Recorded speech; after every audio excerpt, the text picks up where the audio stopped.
zia an lan ti leilung le tui fin ria ti ta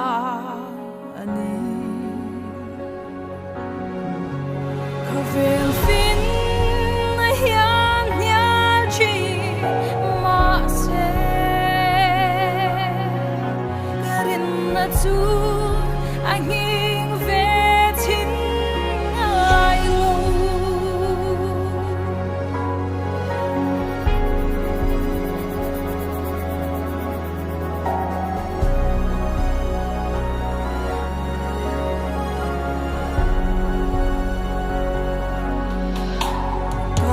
pathian ai ro pui an om lo ka pathian ai thil ti thei an om lo leile vana lal om chun ani eng kim siama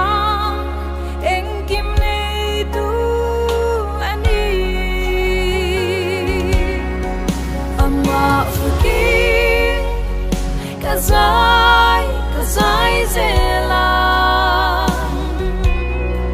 garin atwan athesen lumin be kalal ani kanung shwai tu le veng tu anung kashia kathin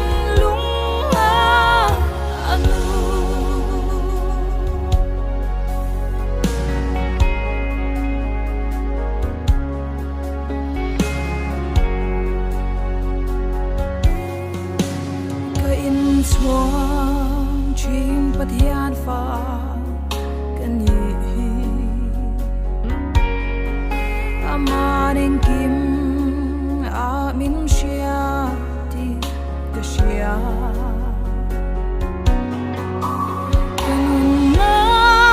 ka kong shuai du ro pui kanun lai mu ka in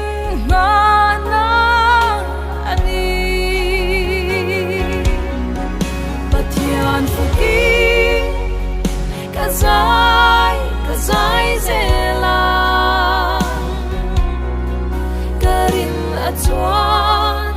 athesen lumin be kalal ani kanung shwai tu le veng tu anung kashia kathin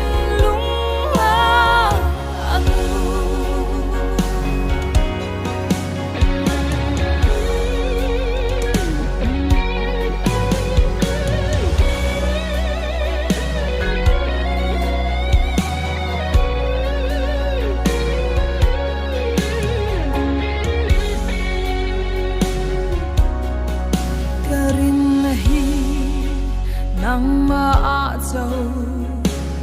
om kadu zong zong zong nei tu ni a ta shatiang ka pu ka tem bok chi khovel mo mo eng kim thana